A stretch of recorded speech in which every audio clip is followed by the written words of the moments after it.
여기에 이제 행복공장에 이제 다양한 일련의 이제 프로그램 주로 이제 청소년들 프로그램이 많던데, 예, 아까 제가 말씀드린 그 육호초분 받은 애들도 많고, 조금 이제 그런, 이제 어려운 처지에 있는, 지금 2박 3일 동안 와 있는 친구들도 좀 그런데, 이제 그런 친구들도 많고, 그래서, 여기서 이제 그런 프로그램을 하다 보면은, 2박 3일이고 며칠이고 이렇게 프로그램을 하다 보면은 그 친구들이 이렇게 변화되는 모습, 여기서 어떤 것을 느끼고, 어떤지, 예, 어떻습니까? 지금 와 있는 친구들이 이제 쉼터에서 공동생활하는 친구, 여자아이들이에요. 청소년 여자아이들인데, 그러니까 걔네들한테 여기 2박 3일, 가자 하면은 좋아요 하고 정말 좋아서 오는 애들이 몇 명 안 될 거예요. 그렇죠. 예. 그리고 요새 비단 애들뿐만 아니라 어른들도 이제 휴대폰을 잠시라도 나한테서 떼놓는다는 게 정말 어려운 일이더라고요. 그렇죠. 네. 근데 얘네들한테 2박 3일 동안 휴대폰을 내가 못 갖고 있다. 네. 라고 하면은 여기 올 애들이 거의 한 명도 없어요. 그렇죠. 그러니까 그것도 아무 말 안 하고 노코멘트로 애들을 데리고 와요. 그러면 사실 이런 데는 정말 자기가 잘 알고 선택해서 자발적으로 와야지 그렇죠. 좋은데, 그러니까 이렇게 그냥 모르는 채로, 반강제는 아니어도 모르는 채로 와서, 휴대폰데요? 이러고, 네? 감옥이요?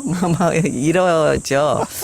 그래서 이제, 어제 입이 이만큼 그렇죠. 나온 애들도 여러 명 있었고, 휴대폰. 휴대폰, 나 지금,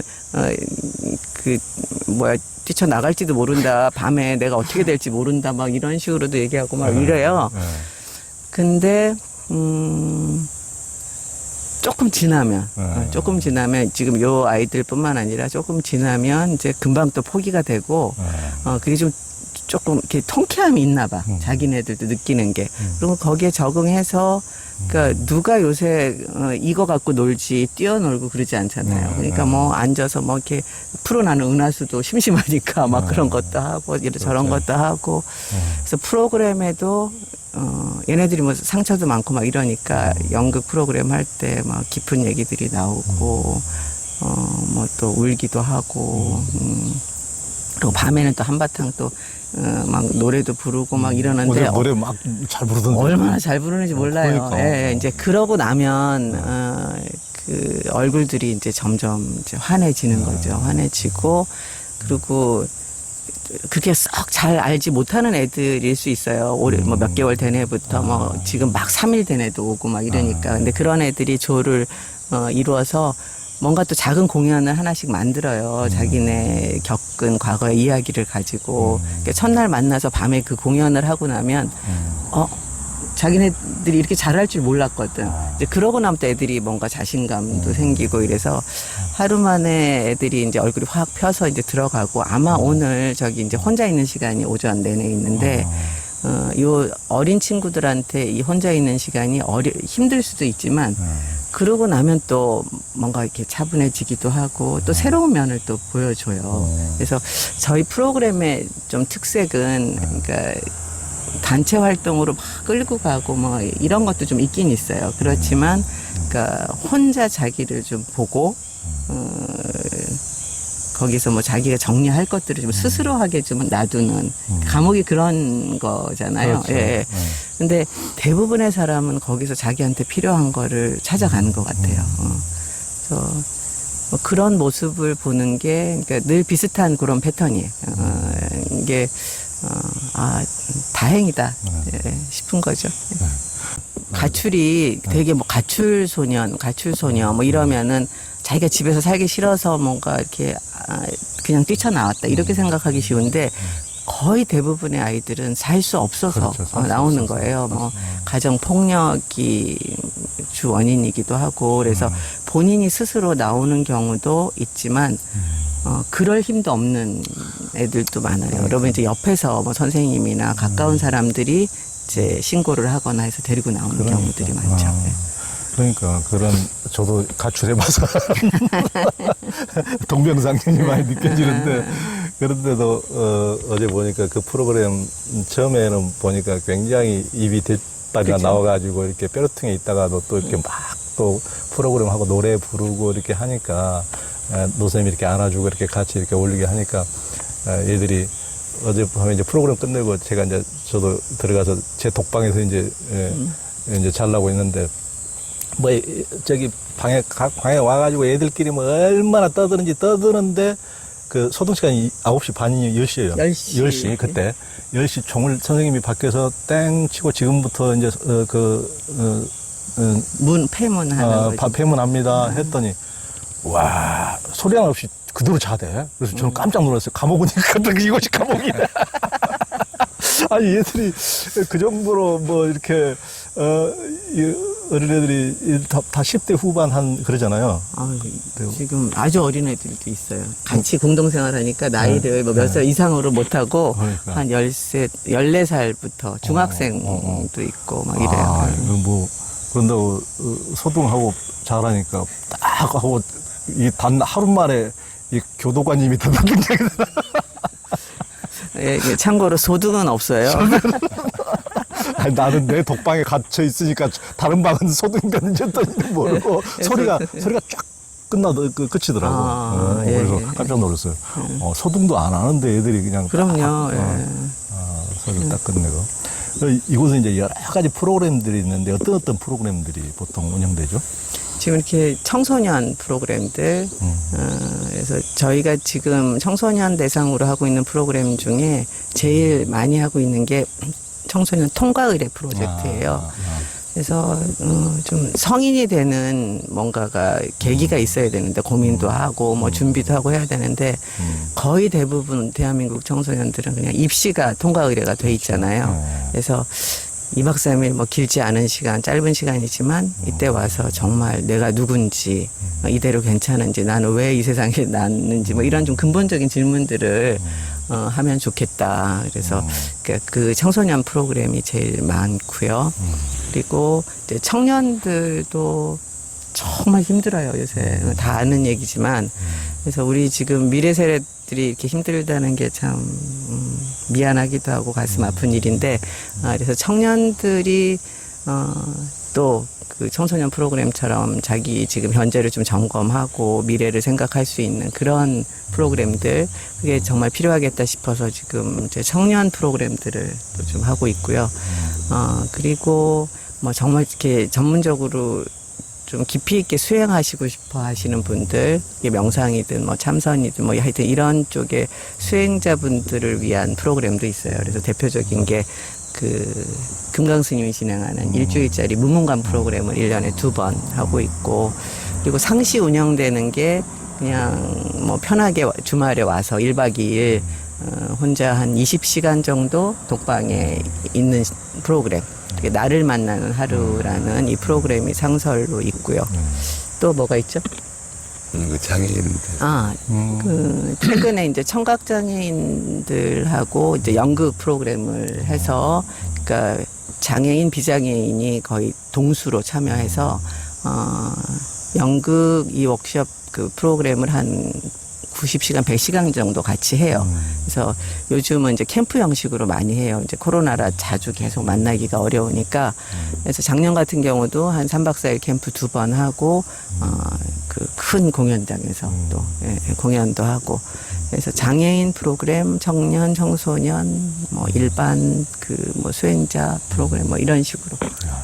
그 청각장애인, 그러니까, 노정 선생님이 이제 치유연극까지만은 이렇게 청각장애인들은 어떤 좀 특수 분야일 것 같은데 쉽게 또 이렇게 같이 연극하기가 굉장히 쉽지 않을 것 같은데. 수어 통역사분들이, 저희가 이제 그 청각장애인 6분, 또 농인이라고 표현하고요. 그렇죠. 그리고 농인에 대한 이제 그 말을, 우리 지금 이렇게 말을 사용하는 사람을 청인이라고 해요. 수어를 쓰시는 분들을 농인이라고 하고, 청인. 그래서 농인 6분, 청인 6분, 거기에 저희 이렇게 공연을 같이 할 강사 풀이, 연극 강사 풀이 한 거의 진짜 6명이었던 것 같아요. 저 포함해서 한 6명, 수어 통역사가 4명. 그래서 공연 때까지 수어 통역사가 처음부터 끝까지 다 같이 갔고요. 그리고 그 청인들도 기본적인 그 수어는 할 수 있는 분들로 뽑았어요. 그러지 않고는 이게 시간이 굉장히 오래 걸릴 것 같더라고요. 그러니까 뭐 저희들이 수어를 배워가면서 또 필담을 그렇죠. 해가면서 하기는 시간이 너무 오래 걸려서 그 정도 기본 이제 조건을 갖춰 놓으니까 3박 4일 2번 캠프하고 뭐 따로 날짜를 빼서 공연한 게 아니라 3박 4일 캠프 안에서 마지막 날 공연을 했어요. 근데 저희도 그런 식으로 이제 그분들이 실제로 공연을 하게 이렇게 무대에 오르게 한 거는 첫 시도였거든요. 그 전에는 그냥 그분들을 관객으로 모셔놓고 그렇죠. 그분들의 얘기를 듣고 공연을 하고 뭐 이거를 몇 년 동안 이제 했었고요. 예. 그리고 이제 작년에 그 공연을 했는데 그냥 뭐 놀라웠다고 할까. 감사하기도 하고 그분들이 자신들의 얘기를 그렇게 잘 다 꺼내고 그 재능을 진짜 뭐 어떻게 말할 수가 없어요. 그 안에 숨겨 있던 표출하지 않았던 그런 열정이나 뭐 재능이나 이런 것들이 하여튼 많이 놀라웠어요. 그러니까 그 노장 선생님은 그 누구나 할 것 없이 그러니까 무슨 뭐 재소자 하는 뭐 그런 사람들 뭐 각기 다른 영역의 사람들 또 뭐 예전에 또 그 미군 부대에 있었던 기지촌 여성들 뭐 같이 끌어내서 이렇게 연극하고 하는 거 보면 정말 대단한 어떤 마술을 보시는데 그러니까 현실의 상처를 가지고 우리가 뭐 가공에 뭘 만들어서 하는 게 아니고 자기의 상처를 가지고 이제 연극을 풀어내는 능력에 있어서 하여튼 굉장히 정말 탁월하고 하여튼 한데 이제 연극 공간 해외 이제 대표이시기도 하고 원래는 이제 대학원까지도 영문학을 전공했다가 이제 연극으로 이렇게 어떻게 보면 늦깎이 연극이잖아요. 맞아요. 그렇게 이제 뒤늦게 이제 연극으로 전환 1996년에 어떤 전환기를 맞으셨다고 그러는데 어떤 계기로 연극을 하시게 되었어요? 연극을 한 거는 사실은 이제 대학원 졸업 무렵인가요? 하여튼 그때 그때는 그래도 좀 젊었어요, 진짜. 그렇죠. 벌써 지금 30년. 그때 제가 연극을 좋아했어요. 그래서 연극을 많이 보러 다녔는데 그때 제가 대학생 때 대학원생 때 이제 보던 연극은 그 번역극이 참 많았어요. 그래서 창작극이 막 이제 나오기 시작하고 활성화될 무렵인데 하여튼 뭔가 이거는 아닌데 우리랑 많이 동떨어진 느낌이고 제 느낌에는 막 이랬어요. 그래서 뭐 그때 어린 마음에도 난 이제 연극을 더 이상 보러 다닐 수 없어 뭐 이런 생각도 하고 막 이랬었던 것 같아요. 근데 어느 날 그 이제 연우 무대라는 데 가서 연극을 봤는데 한시 연대기였어요. 근데 그때 소설로도 참 저는 좋게 봤는데 연극이 너무 멋있었어요. 그냥 어떻게 이런 연극을 할 수 있나 하고는 이제 제가 그 연극에 이제 딱 꽂힌 거죠. 그래서는 제가 그냥 운을 두드렸어요. 연극을 좋아하긴 했지만 그 제가 영문과 안에서 뭐 영어 연극 뭐 이 정도 했지 연극을 본격적으로 배워본 적도 없고 그런데 연우 무대 문을 두드리고 제가 이만저만한데 제가 여기 같이 할 수 있겠습니까? 근데 또 선뜻 받아주시더라고요. 그래서 어느 작품에 그냥 뭐 조연출 자격도 없는데도 조연출 이름 붙여가지고 이제 그때부터 이제 극단 생활을 했어요. 하고는 전공을 이제 박사과정을 연극으로 바꾸고 이러다가 아까 말씀하신 96년에 이제 지금 하고 있는 연극 방법론의 대가라고 할 수 있죠. 그 브라질의 아우구스토 보알이라는 분인데 그분이 내한을 하셨어요. 어디 연극제에서 초청해갖고 하셔가지고 거기 그 워크숍에 이제 참여를 했어요. 했는데 그 이전에 제가 경험했던 게 뭐 연극적으로뿐만 아니라 인간 관계 면에서도 그런 식의 경험한 게 처음이었던 것 같아요. 뭐 그걸 일일이 다 말씀드릴 수는 없는데 그 안에서 어떤 연극적으로 뭘 배웠다기보다 제가 이렇게 확 무너지는 경험을 했어요. 그래서 거기서 즉흥 연극을 그분 보아리 왔을 그렇지 때 그런 즉흥 식으로 이제 진행을 하는 거죠. 속의 거를 이제 끌어낼 수 있도록. 근데 이분은 좀 사회적인 이슈에도 많이 관심이 있으셔갖고 그쪽으로 많이 이게 진행을 하시는데 저는 하여튼 사람 관계에서 뭔가 제 안에 있던 어떤 벽이라고 할까 뭐 이런 게 확 무너지는 경험을 했어요. 그래서 그 뒤로 이런 걸 하면 좋겠다. 그래서 그때 한 40명이 같이 했는데 저랑 이제 비슷한 경험을 하신 분들, 그러니까 헤어지지 못하고 같이 뭔가를 만들어서 해보자 라고 해서 해를 만들어서 한 열 몇 분이, 열 몇 명이 같이 이제 한 1년 공부하는 시간을 가졌죠. 좀 새로운 영역이었기 때문에 매주 만나서 이제 그분의 방법, 그러니까 보아의 방법론대로 이제 공부하고 뭐 거의 뭐 노는 분위기였어요. 놀고 뭐 이랬는데 그때가 제 인생에 거의 제일 행복했던 순간 아니었나 싶어요. 그래서 그러면서 이제는 우리가 다른 사람들하고 뭔가 좀 해보면 좋겠다. 그래서 그때 처음 생각한 게 그러니까 그 소년원에 있는 청소년들 하고 이 연극 방법론으로 만나볼 수 있을까. 그래서 처음 찾아간 게 서울소년원이었습니다. 그러니까 연극 하시는 분들, 연극을 택했다는 것 자체만으로 지금은 뭐 연극도 조금은 이제 형편이 뭐 나아질 수도 있고 뭐 국가에서도 관심을 조금씩 가지기 시작하고 이제 그러긴 하지만은 우리나라 연극 상황이라는 게 제가 연극 담당을 조금 해왔어요. 몇 개월. 정말요? 몇 개월 해보니까 야. 진짜 대학로에 가면은 진짜 뭐 3명 볼 때, 5명 볼 때 그렇게 힘들게 연극을 막 피토하듯이 하는데도 관객 그렇게 있고 이제 끝나고 나면은 정말 그분들 너무 막 땀 쏟고 그러니까 깡소주란 한 잔 먹어야 되는데 누가 술 사줘? 그러면 이제 기자들도 같이 가면 처음에는 뭐 모르고 어디 얻어먹는 줄 알고 같이 따라하는데 항상 보면 돈 낼 사람 딱 보면 돈 낼 사람 나밖에 없는 거야. 보면 항상 이상하게 처음에는 그 생각을 안 하는데 나중에 보면 낼 사람이 나밖에 없는 거야. 결국은 보면 연극 하시는 분들이 연봉이 300만 원, 연봉이 200만 원, 월봉이 아니고 그 정도로. 근데 세상에서 만족도가 제일 높은 어떤 그러니까 독특하신 분들이다. 그러니까 사회적인 자본주의 사회에서의 기준에 전부 다 돈 하는데 진짜 이렇게 아무런 경제적인 그런 것도 없이 막 미쳐가지고 이렇게 할 수 있다는 게 이게 연극이라는 게 굉장히 그런 마력이 있는 것을 저도 이제 이렇게 느꼈는데 그러면서 그런 분들한테 술 사주면 기분이 좋더라고요. 뭐 술값 그분들은 또 깡소주 먹는데 익숙해져. 안주도 비싼 안주 먹지도 않아. 그냥 깡소주 먹고 뭐 그러다 보면은 저도 이제 밤마다 이렇게 대학로 가가지고 이제 같이 끝나는 거 그러니까 이렇게 끝나고 나면 그분들이 너무나 막 열정 있게 하고 나니까 진짜 목이 타겠더라고. 이제 생맥이라도 한 잔 하러 가자고 이렇게 하면 너무 좋아하시고 그래서 그때 정말 술 많이 마셨는데 같이 가서 그래서 몇 개월밖에 안 한 거 아니에요? 주머니가 빵꾸 나가지고 저도 이 사람 밥값 많이 냈어. 밥값 쓸 거 많이 야 진짜 그제 우리 노쌤 연극 시키려고 우리 권변이 그렇게 고생했구나. 맞아.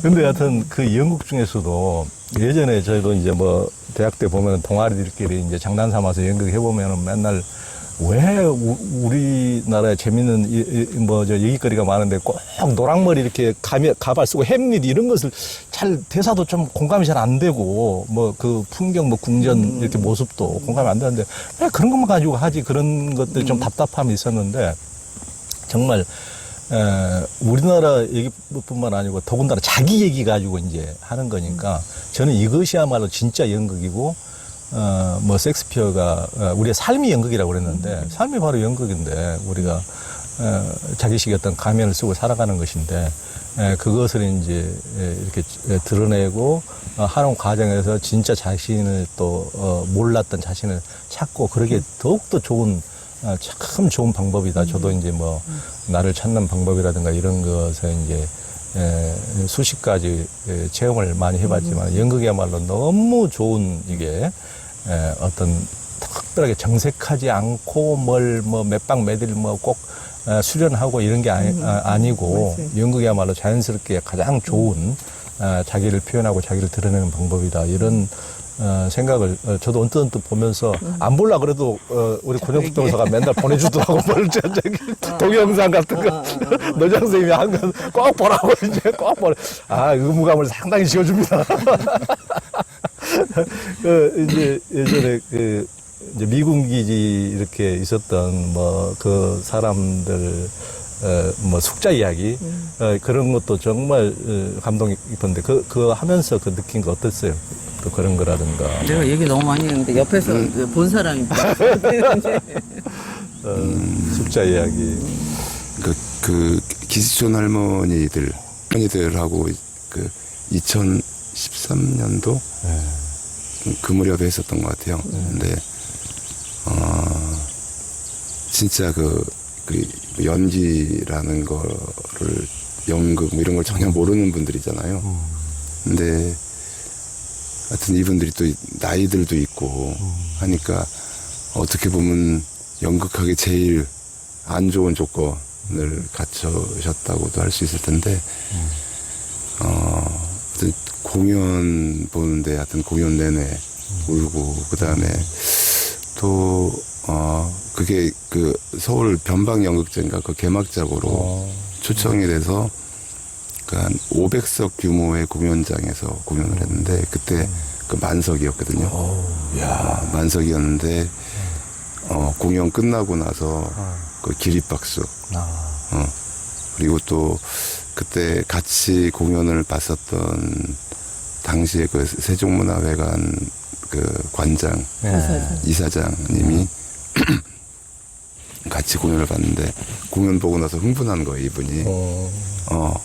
너무 좋다고 그러면서 뭐 에딘버러 그 연극제 이렇게 출품하면 좋겠다. 뭐 그다음에 뭐 세종문화회관에서도 한번 공연하면 좋겠다. 막 이러더니 그냥 흐지부지 됐어요.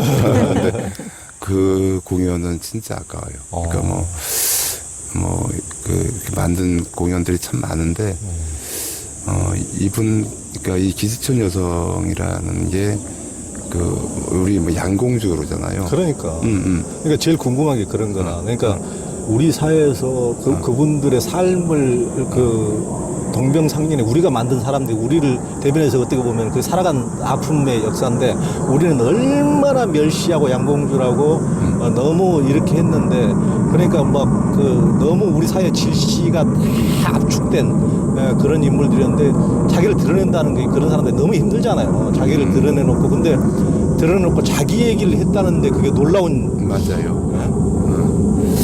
그러니까 뭐 70년대 이 사람들이 주로 활동한 게 70년대 그 기시촌 여성으로 일을 했는데 그때만 해도 그 정부에서는 당신들이 애국자다.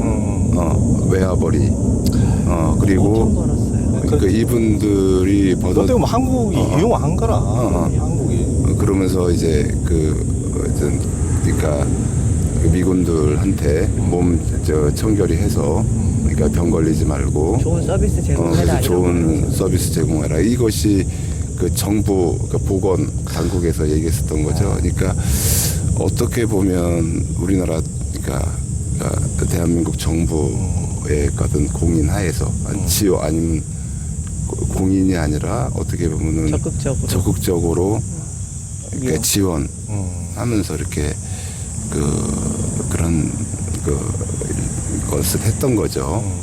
그리고 또 보면 이 가족들 같은 경우도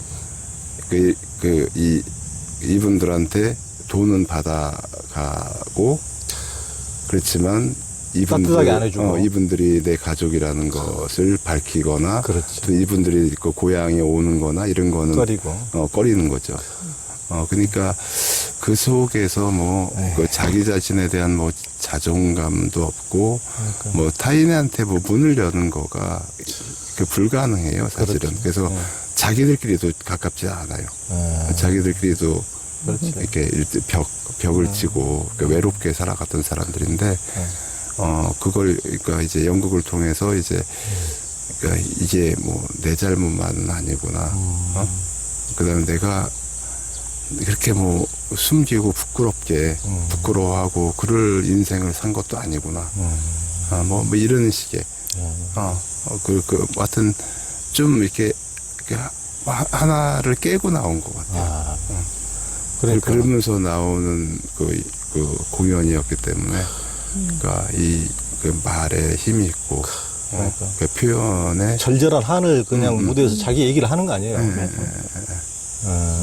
그래서 참 감동도 있고 그다음에 사람들이 뭐 하여튼 많이 그걸 보면서 그러니까 공부도 되고 이해도 되고 그러니까 우리들이 갖고 있는 어떤 편견들이 그러니까. 이렇게 좀 그러니까 벗겨지는 그런 계기가 됐었던 공연이죠. 그러니까 예전에 한때 대단히 그 인기 있었던 공옥진 그분이 이제 뭐 병신춤 뭐 네. 이렇게 했는데 이렇게 한에 담긴 장애인들의 어떤 이런 걸 했는데 그건 이제 어떻게 보면 남의 흉내를 내서 조금 뭐 꺼려지는 면도 있는데 이분들은 자기 아픔을 자기가 얘기하는 거 아니에요.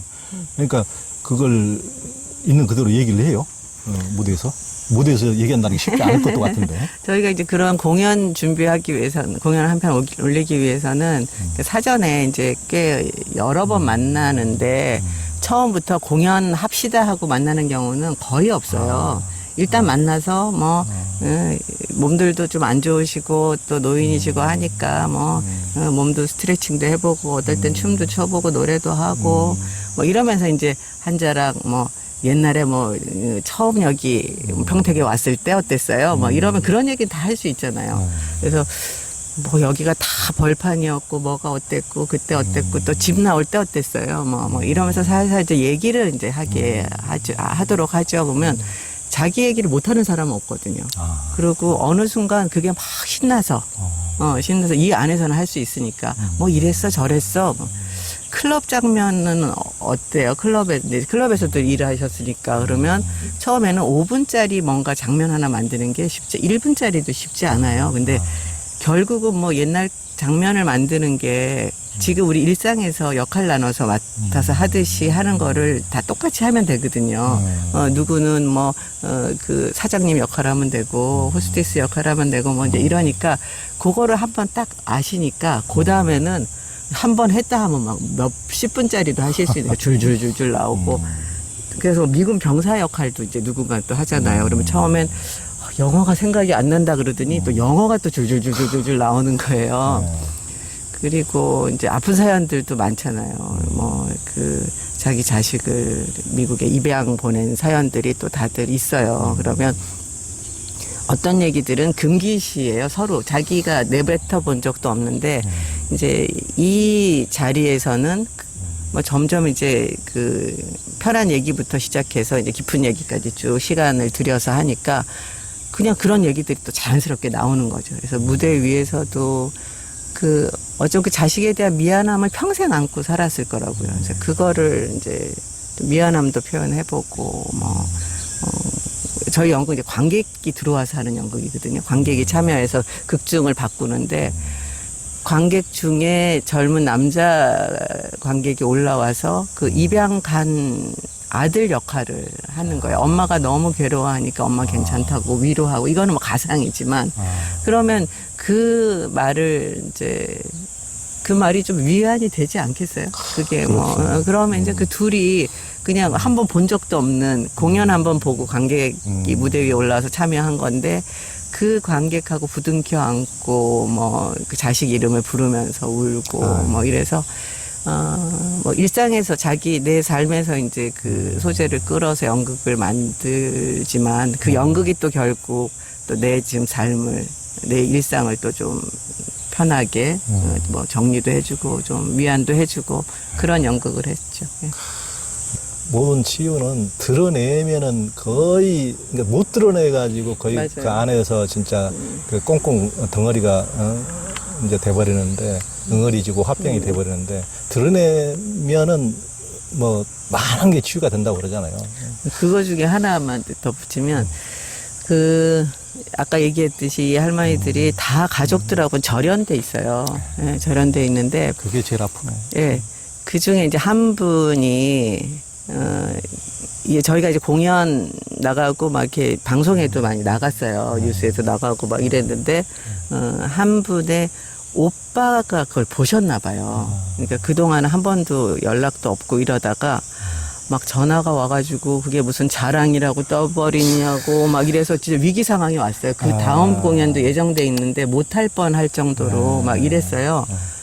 근데 그게 계기가 돼서 나중에 이제 서로 만나고 왕래가 생기고 동생이 옆으로 이사 오고 막 이제 그래서 지금 말씀하신 대로 이게 뭐 한번 충돌은 있었지만 그냥 가만히 묻어두고 있는 게 아니라 이렇게 드러냈을 때 오히려 그 다음 가능성이 생긴 것 같아요. 그래서 그분은 지금 그 형제분들하고 계속 만나고 그러고 있습니다.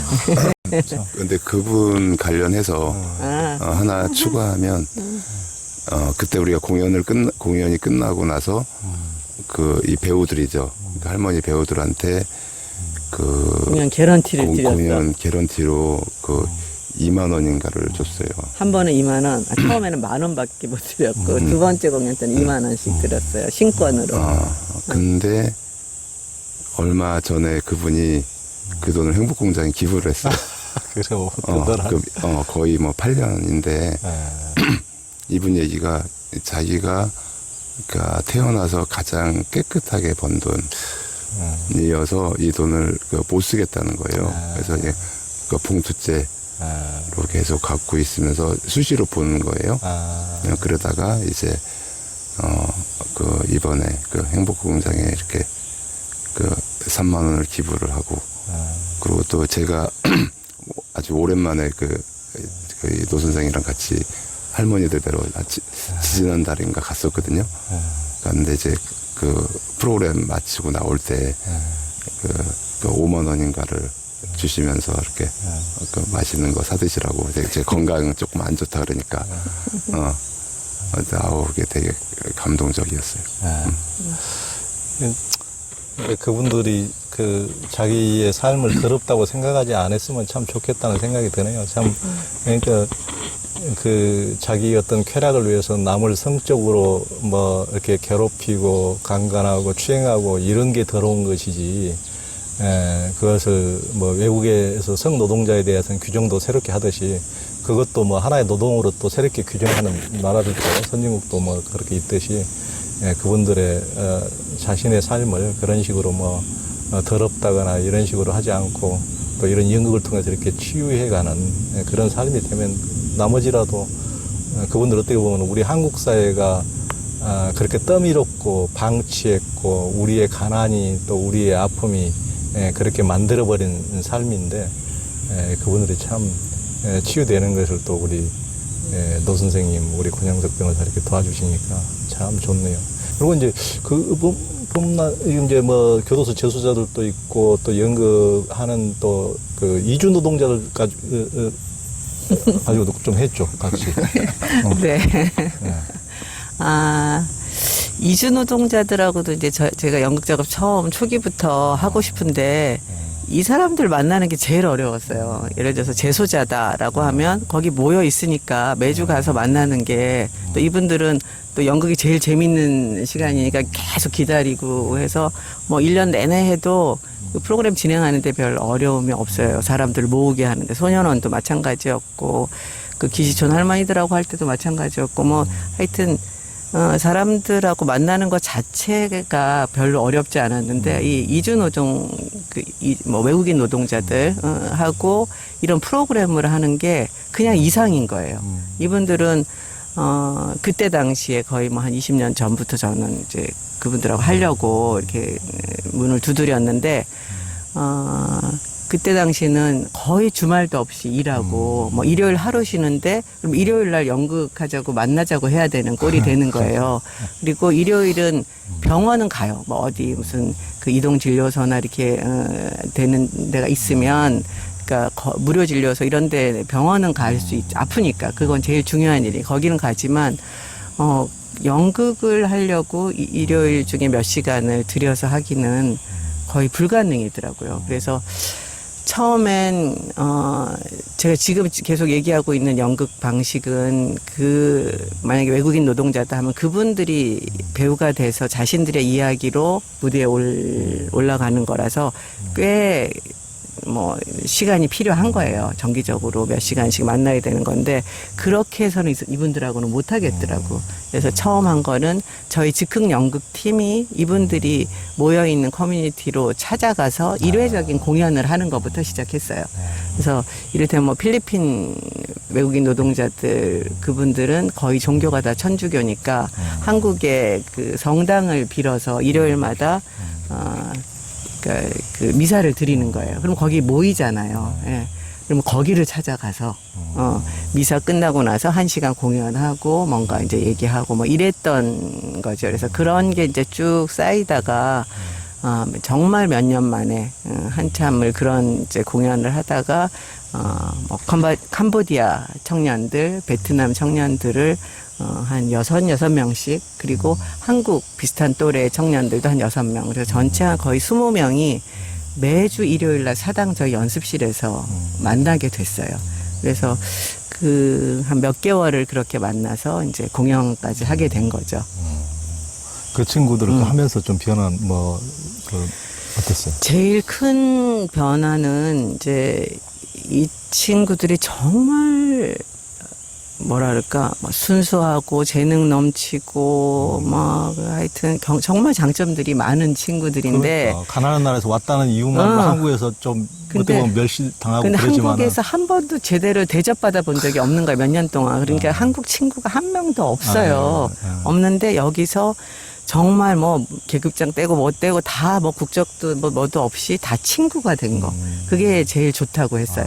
그래서 그 한국인 친구가 생겼다는 게 그분들한테 되게 좋은 경험이었던 것 같고 저희도 마찬가지였고 그리고 공교롭게 캄보디아하고 베트남이 뭔가 이렇게 좀 이렇게 껄끄러움이 있는 나라예요. 국경 베트남이 강국이지. 그렇지. 예, 그런 가까이 있는 나라예요. 나라 다 그래. 그러니까 우리하고 일본이 그렇듯이. 근데 개인으로 만났을 때 굳이 안 그래도 되지만 먼저 이게 별로 그런 뭐 이게 같이 지낼 그런 조건이 아닌 경우에는 뭔가 이렇게 좀 이 거리감이 있었던 거예요. 근데 이제 그 사람들이 이 연극 안에서 만나니까 둘이 뭐 그 두 나라가 굉장히 이제 서로 이해하게 되고 이제 좋은 또 친구가 된 거죠. 그래서 그게 제일 좋았던 것 같아요. 연극도 너무 훌륭했고, 하여튼 그 재능은, 또, 진짜 그 뒤로도 여러 번 만났어요. 캄보디아 가서도 만나고. 아니, 일반인들도 좀 그런 치유연극을 좀 하면 정말 좋을 것 같은데, 일반인들이 만약에 그걸 같이 해볼 방법이 없어요? 즉흥연극을? 할 수 있어요. 그래서 지금은 이제 저희 이제 많이 분위기가 몇 년 사이에 달라졌는데 예전에는 자기 돈을 내고 저희가 이제 연극 공간을 해서 그런 일종의 프로그램 이제 모집 공고를 내는 거죠. 뭐 이번에 뭐 몇 개월 과정으로 이렇게 한다. 그러면 사람들이 자기 돈 내고 와서 몇 개월 과정 이수해요. 이수하고 그럼 같이 공연도 마지막에 올려보고 이런 식으로 해 초창기부터 쭉 했는데 우리나라가 너무 살기가 좋아졌는지 모든 교육을 정부에서 돈을 대주기 시작했어요. 어느 날부터. 그래서 굉장히 좋은 프로그램들을 이제 공짜로 할 수 있게 됐거든요. 그러니까 자기 돈 내고 와서 하는 사람들이 점점 없고 이제는 아예 저희가 시도를 하지를 못해요. 그래서 오히려 저희가 정부 기금을 받아서 그 일반 시민들한테 이제 무료 참가할 수 있게 하죠. 그래서 최근 몇 년은 뭐 시민예술대학이니 뭐 이런 식으로 이제 타이틀로 프로그램을 제공하면 이제 그분들이 무료로 참가해서 또 공연까지 가고 그렇게 하고 있습니다. 그 노장 선생님이 예전에 히말라야 트레킹을 또 혹독하게 또 하신 말씀을 들은 적이 있는데 저도 이제 안나푸르나 그 라운딩을 한 적이 있어가지고 그때 이제 혼자 그렇게 라운딩을 했다니까 이 또 보기와하고 달리 독하신 분이구나. 제가 얘기했었어요? 예전에 한번 얘기했잖아요. 야, 거의 그때 이제 죽을 뻔한 적이 있었다고 그러는데, 어떻게 된 얘기? 그때 요새는 잘 못 가는데 그냥 거의 연례 행사로 히말라야를 갔었어요. 예, 갔는데 처음 이게 제가 이게 평소에도 머리가 많이 아파 평생 좀 심하게 아픈데 나중에 알고 보니까 저 같은 사람은 그렇게 고지대에 가면은 안 되는 거예요. 이게 머리 이렇게 많이 아픈 사람이 그렇지. 산소가 부족해지니까 더 아주 안 좋은 조건인데 왜 꽂혔는지 이렇게 해마다 이렇게 히말라야를 갔어요. 그래서 가면 남들보다 훨씬 걷지도 못하고 예. 그러니까 다른 사람들은 좀 페이스만 잘 유지하면 그래도 좀 힘들어도 올라가는데 저는 밑에서부터 막 얼굴이 이렇게 붓고 막 그래서 다른 사람은 하루에 갈 걸 저는 2, 3일에 가고 막 이랬거든요. 근데 사실 거기가 뭐 웬만한 코스들은 다 개발이 잘 돼 있고 막 로지도 많고 막 이래가지고 사실 다니면서도 그냥 좀 온실에서 너무 보호받으면서 다닌다는 느낌이 이렇게 주제 체력도 안 되고 뭐도 안 되면서도 뭔가 좀 더 이렇게 더 자연하고 만나야 될 것 같은 그런 로망은 계속 있었거든요. 그러다 이제 도전한 게 이제 라운드였어요. 안나푸르나 라운드인데 제가 저를 알기 때문에 과연 5,500까지 올라갔다가 이렇게 할 수 있을지가 조금 걱정스럽긴 했어도 뭐 이제 저는 포터 가이드 다 같이 갔거든요. 갔는데 계속 아픈 거예요. 그래서 한 중간쯤 갔는데도 가이드가 못 간대요. 제가 봐도 막 눈이 안 보일 정도로 얼굴이 막 이래서 조금 하루 더 있어보고 안 되면 이제 하산해야 된다고. 근데 저는 올라가고 싶은 거예요. 왜 그런지 거기를 갔다 오고 싶은데 그래서 그 마지막 그 5,500 밑에 거기 베이스 캠프에서 자는데 못 자는 거죠. 밤에 너무 머리가 아파서 이제 예, 머리를 뭐 이렇게 하여튼 너무 힘들어가지고 더 힘드셨겠지만 저도 잠 거기서는 잠이 대부분 안 와요. 예, 그러니까 하여튼 밑에서부터 계속 못 자고 이제 올라간 거예요. 그래서 거기서도 근데 굉장히 공을 들여서 막 진짜 다른 사람은 다 뒤에서 온 사람도 다 가는데 저는 며칠을 한 군데에서 머물고 이제 페이스 조절하면서 올라갔는데 그날 너무 심해서 이제 못 올라가는 상황이 됐는데 좀 화가 나더라고. 누구한텐가가 그게 누군지라서요. 혹시 권변 아니고? 아니, 하나님. 왜 나를 했는지, 아니, 도대체 어떻게 이러냐고, 막 승질이 확 나서 거의 처음인 것 같아, 그렇게 승질을 한 게. 그랬더니 머리가 안 아픈 거예요. 그 순간. 그래가지고. 가끔 화도 내야 돼. 예.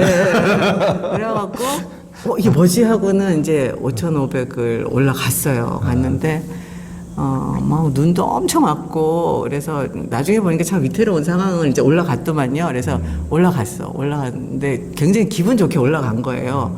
근데 점점 기분이 좋아져요. 그래서 꼭대기에 올라가서 머리가 어떻게 된 건 아니고. 그랬나 봐요. 예, 예. 근데 올라가는데 뭔가 비현실적이면서 내 목소리가 계속 이렇게 나하고 내가 분리돼서 자꾸 내가 보이고 목소리도 들리고 막 이러는 게 이게 뭐지? 이게 고도가 올라갔다가 이제 내려가는데 계속 그런 거예요. 근데 기분이 계속 좋아요. 그래서 그냥 신체적으로 괴로웠던 거는 하여튼 그 안나푸르나 처음 시작해서 중간부터 해가지고 그 5,500 올라갈 때까지 정말 힘들었는데 그 다음부터는 몸은 안 힘들었어요. 그리고 근데 이제 기분이 점점 좋아지고 그게 며칠을 갔거든요. 그래서 그러니까 그 당시에는 제가 그게 죽을 뻔한 경험이라고 전혀 생각을 못 했는데 누가 그러더라고. 그게 참 위태로운 경험이다. 거기가 그게 그분도 잘 알지는 못하겠지. 근데 그게 일상적인 경험은 아닌 거다. 죽기 전 경험일 수도 있다는 둥. 아무튼 그런 경험을 했는데 하여튼 그 뒤로는 이제 한번 그렇게 그 높이를 경험하고 나면 괜찮아지잖아요. 그래갖고 산에 다닌 중에 제일 행복했나 봐. 하나도 안 아프고. 하나도 안 아프고 그 다음에 내쳐서 그냥 또 다른 데 또 갔어. 에베레스트 또 갔어. 거기는 하나도 안 힘들어. 예, 거긴 하나도 안 힘든 거예요. 그래서 날아다녔어, 막. 그러니까 안나푸르나 라운딩 한 다음에? 예. 와. 이제 뭐 며칠. 산악인도 아니면서 뭘 그렇게. 근데 어디 가서 이렇게 얘기 못하는 게 너무 그냥 보호받고 다니니까. 아니, 그래도. 뭐내 짐도 내가 지지도 아니, 못하고. 그래도 결국 자기 발로 먹고 가는 건 아니니까. 자기 맞아요, 발로 그 맞아요. 험한 거기는 뭐. 버스 한 번도 안 타고. 그렇죠. 요새는 버스도 막 들어가는데. 자기 그때는, 발로 다 가는 거니까. 쿤부는 뭐 그런 게 다니지도 않고 버스도 못 다니고 그쵸, 쿤부는 다니고. 그러니까 안나푸르나 같은 경우도 뭐 올라가는 과정도 너무 힘들지만은 저 같은 경우도 그 정상에서 그 묵티나스인가 그 맞아요. 3,700에 있는 마을까지 갈 때가 너무 지루하고 너무 안 나와서 와 환장하겠는데 그때 기쁘게 이렇게 갔다니 머리가 확실히 좀 이상해졌구만. 네. 맞아. 거기 진짜 길잖아요. 너무 근데도 길지, 너무 길지. 너무 기분이 좋았어요. 와. 진짜 좀 이상하게 기분이 좋다 했어요. 아무튼 그런 경험을 했습니다. 그렇게 이렇게 이제 힘들게 이렇게 산을 이렇게 히말라야 이렇게 다니고 그러면서 조금 어떤 뭔가 내면에 어떤 부름이 있어서 이렇게 갔을 텐데 그러면서 조금 뭐 갈증이 쏟았다까 뭐랄까 뭐 화병이 내려갔다가 뭐 그 전에 권변을 패 죽이고 싶었는데 이제 사랑스러워졌다든가 뭐 혹시 히말라야 다주면서 뭐 그냥 하여튼 산에 가면 좋았고요. 몸이 힘든데도 또 가고 싶고 좋았는데 지금 질문하시니까 저의 뭐 큰 변화는 제가 조금 결벽증이 있었어요. 지금도 좀 그게 있는지 모르는데 뭐 깨끗하고 더럽고 이거에 대한 분별이 좀 심한 편이에요. 근데 그게 깨졌다 그럴까. 그러니까 굉장히 큰 게 깨진 거긴 하죠. 예, 한번 초반이었는데 이제 하루 걷고 이제 어디 로지 도착해서 잠을 자잖아요. 갔는데 거기 그 네팔 사람들이 얼마나 친절해요. 진짜 이제 착하고 막 그래서 그 사람들 만나는 행복이 또 있잖아요. 근데 이제 로지에 도착했어. 거기 뭐 일하시는 분들이 굉장히 환대하고 막 이랬어요. 근데 내가 도착했을 때 그 그릇을 닦고 있었어. 그릇을 너무 반짝반짝 깨끗하게 닦고 있는 거예요. 근데 닦고 있는 걸 보니까 완전히 제 기준에는 걸레보다도 더러운 거. 걸레보다 더러운 걸로 너무 정성스럽게 깨끗이 닦아서 차라리 안 놓고 닦지. 있는 거예요. 그러고 보니 그때 이제 원효대사 해골물이 생각난 거지. 저거를 또 좋다고 나는 깨끗하다고 여태까지 먹고 있었구나 하면서 그 제 깨끗하고 더러운 거에 대한 분별이 그때 좀 없어진 것 같아요. 온효대사의 깨달음이 있어요. 그게 제일 저한테는 중요한 변화. 그러니까 예. 인도 네팔 가면은 이 짜이 먹을 때 그 아저씨가 맞아. 꼭 마지막에 이렇게 컵을 이렇게 손으로 이렇게 안 해도 안 하면 꼭 마지막에 물을 이렇게 깨끗하게 한 번 더 이렇게 맞아. 그거. 왜 그러냐고. 그게 더러우면 이제 짜이를 못 마시는 거지. 근데 참 맞아요. 그 다니다 보면 이렇게 험준한 산을 넘고 하다 보면 그런 것도 아무것도 아닌 게 어떻게 되기도 하죠. 사람이 또 이렇게 땀을 팍 쏟고 나면 훨씬 더 너그러워지고 작은 것에 쉽게 또 감동하고 기뻐지고 이렇게 되는 것 같아요. 그러니까 저도 이제 히말라야 많이 가지만은 인간들이 지겨울 때는 히말라야로 가라. 그러면 그 보기 싫은 인간들도 다 그리워지는 거기서 혼자 이렇게 걷다 보면 여튼 참 그런 또 경험을 하셨구만요. 우리 노장 선생님은 2016년에 이제 비영리 전문가 100명이 아시아의 숨은 영웅을 발굴하기 위해서 이제 직접 기금을 조성해서 만든 아시아 필란트로피 어워드를 수상하셨는데요. 이제 당시 김용욱 신부님 예전에 저번에 이제 우리 행복공장 10주년 행사할 때도 김용욱 신부님 오셨잖아요. 그때 이제 제 앞자리에 같이 이제 말씀 나누셨는데 이제 김용욱 신부님이 그때 추천사에 쓴 글이 화제였는데 추천사에는 김용욱 신부가 20년 전에 이제 봤다는 일화가 담겨 있었는데요. 한 소년원생이 호성버스에서 내리는데 수갑에 묶인 채 교도관 여러 명에게 이렇게 이끌려가고 있었는데 이제 아무도 신경 쓰지 않는 이 아이의 수갑을 이제 우리 노장 선생님이 좀 풀어주면 어떻겠느냐고 이렇게 얘기를 해서 이제 그때마다 이제 그런 모습을 보고 한두 번 하고 말겠지 했는데 퇴소 후에도 그런 아이들을 만나 챙기더라. 그래 이제 김영욱 교수님, 그 신부님이 이제 그런 말씀을 해주셨는데 제가 보기에도 우리 보통은 도시녀들, 더군다나 검사 부인, 노품 부인 이런 분들은 별로 아까 깨끗하고 더러운 것만 차별한 것이 아니고 사람도 차별해서 조금 고고한 채 이렇게 하실 법한데 굉장히 그런 면에서 노 선생님이 좀 독특하신 분인데 그런 어떤 뭐 이렇게 감수성이랄까 그런 게 원래 어렸을 때부터 그랬어요?